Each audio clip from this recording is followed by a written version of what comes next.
weight as well. They'll be subject to the weighted lottery. Their names will be placed in the lottery 3 times rather than just once. That's how the weighted lottery works. Again, for a child to qualify for the weighted lottery, we need documentation. And I'm hoping all of you filled out the application form, and in the application form there are questions about the English language skills of the child, or your income level, or if you receive any of these government assistance, or any criteria that I explained here would apply to you. In that case, you mark the appropriate area in the application form, and then our admission office is going to contact you to request the documentation to prove it. That's the state law. And if you get the documentation proving that you qualify for the weighted lottery, then you'll take advantage of the weighted lottery. So that's how it is. And the deadline for documentation is March 1st. Suzanne? Dr. Surgeon brought up a great point. So he had mentioned ELL. So that's another service that if your child needs assistance with English language, we also provide that service as well as special education too.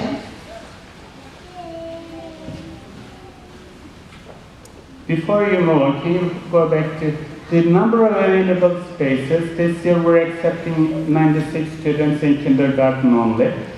And we don't have opening in other grade levels yet. And kindergarten students are new by the by our charter with the State Department. We're allowed to have up to 96 students at each grade level, and we're accepting new 96 students for kindergarten. The other grades, as the current students would move up, the available spaces will be filled up by the current students. But if a student leaves the school, like happens to people, families, children, if a student does not attend the school, current student, then in that case we'll have available spaces. In the lottery, when you come, you don't have to attend, but any student who is in the application pool will get a number from the lottery, and then we're going to start calling the parents by the number identified by the lottery.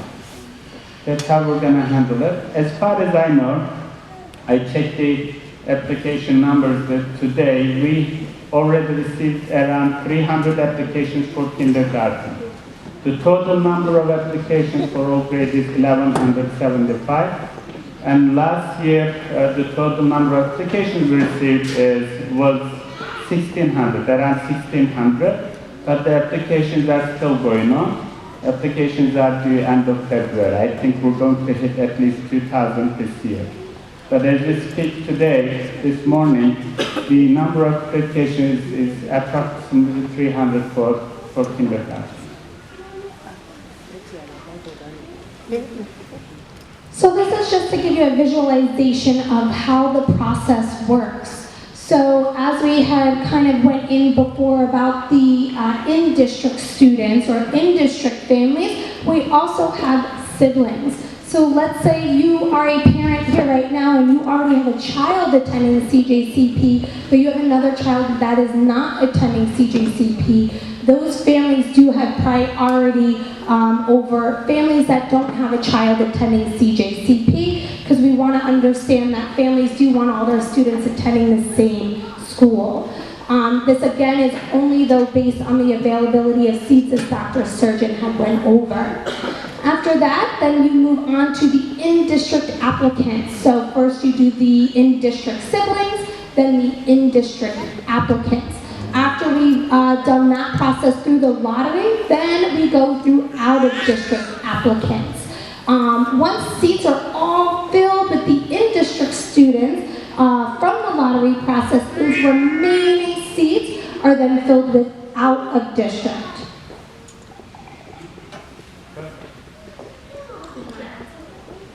Well, again, in district is only 3 districts, Franklin, New Brunswick, and North Brunswick. Out-of-district is everywhere else.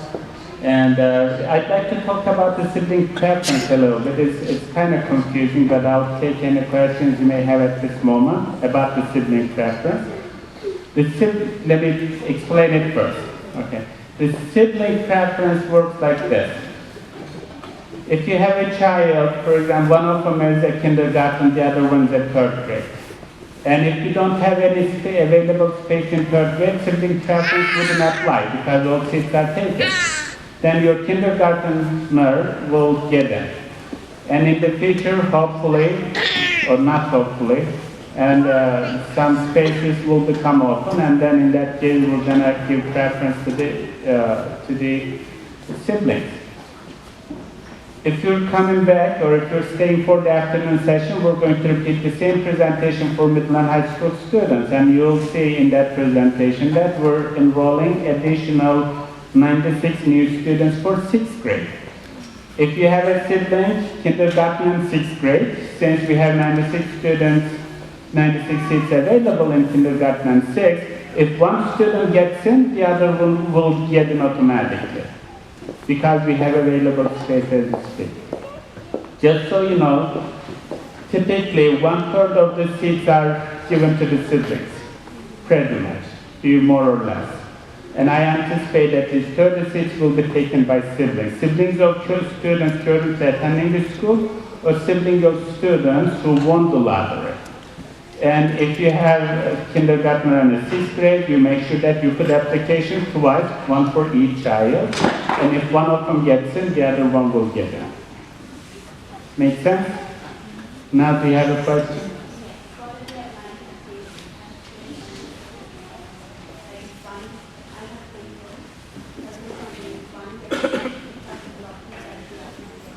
For kindergarten? Question, let me repeat the question since not everyone heard it. If you have a twin or triplets, quadruplets, I don't know if that's the case.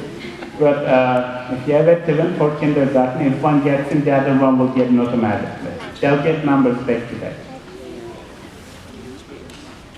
I'd like to take a question about sibling preference only because we're going to have question session. Yes, right. or let me just... Yeah, thanks. I just want to clarify something you said just to make sure I heard it correctly. So, Sure. the siblings get preference, and then did I hear you say that based on that, there's approximately 30 of the 96 that's already taken? So what I'm hearing... Not already. That will be given to that you siblings. anticipate Yes. kindergarten? Yes. So what I'm hearing you say is that there will be approximately 60 60 plus lottery spaces. for folks that don't have siblings. That is correct. That is correct. Like I said, that I anticipate the numbers can definitely be different this year because we don't control who has siblings, who doesn't have siblings. If you have a child, you already have it, you can't get rid of them. And so 1/3 of the seats, typically, this is the trend past 2 years, are given to the siblings. Basically, out of 96, 1/3 is about 32 students, say like 30 students will be given to the siblings. We don't want to separate the families. And so remaining seats, which is about 60 or 65, will be identified by the lottery. So, just to be sure, what happens if you hit that 31 and the number of siblings seats that aren't? Well, all 96 can be given to the siblings. We can't control it. But I was just telling you the trend for the past 2 years. Typically, 1/3 of the available seats go to the siblings. Typically. Siblings, whatever that number is, it can be 10, 15, or 96. We don't know. We're going to know that on March 1st when the applications are complete. Because we're going to close the applications on March 1st. Then we'll know how many siblings applications we have. Okay? You're welcome. Yes? This is related to the out of this thing we are talking about, and the 96 seats we are talking about. So from the three school districts, it is 7 years, out of school districts, they want to have. Well, it's going to be a very slim chance. A very slim chance. And I'm just being honest with you. I just gave you numbers. We have about 300 applications for kindergarten already, right? And definitely out of those 300, we're going to be able to fill in the spaces from the students within the district. And then if some kind of miracle happens or some kind of extenuating circumstances happen, then we're going to go to the other district students if they don't fill 96 seats with 300 applications. That's how it is. That's the state law, by the way. You don't control that process. Yes, ma'am. Yes, so as I was looking, I noticed that it says for kindergarten, there were 96 seats open. I'm coming to you. Oh, well, we have a microphone. There you go. That's great. As I was reading, I noticed that it said for kindergarten, there were 96.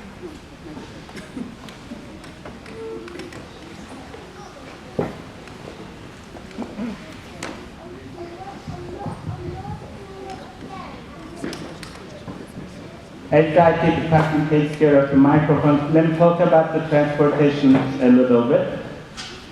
By the state law, some districts, wherever you live, they have to provide the transportation, and they do. Typically, there is no challenge in that area. And but if you live outside the attendance zone, if you live in Piscataway or any other township other than Franklin, North Brunswick, and New Brunswick, they don't have to provide transportation. But in lieu of transportation, then they're going to give you $1,000, around $1,000, if you live outside our attendance zone. And there is just one exception to that, the Plainfield or South Plainfield. Mr. Chekic, which one? Plainfield or South Plainfield? They provide transportation, it's just a courtesy. Just Plainfield. I mean, it's just saying Plainfield. Plainfield? Okay, it's Plainfield. And Plainfield School District also provide transportation. We do not, they came like 8 or 10 years ago, or 6 years ago. We enrolled students in 6th grade from Plainfield. We had about 15 of them, and now they're about to graduate, and the Plainfield School District has been generous enough to provide transportation for those kids. But by the state law, they can deny transportation. They have a right to deny it in this way. But in this case, those 3 townships, they provide transportation for every child who qualifies.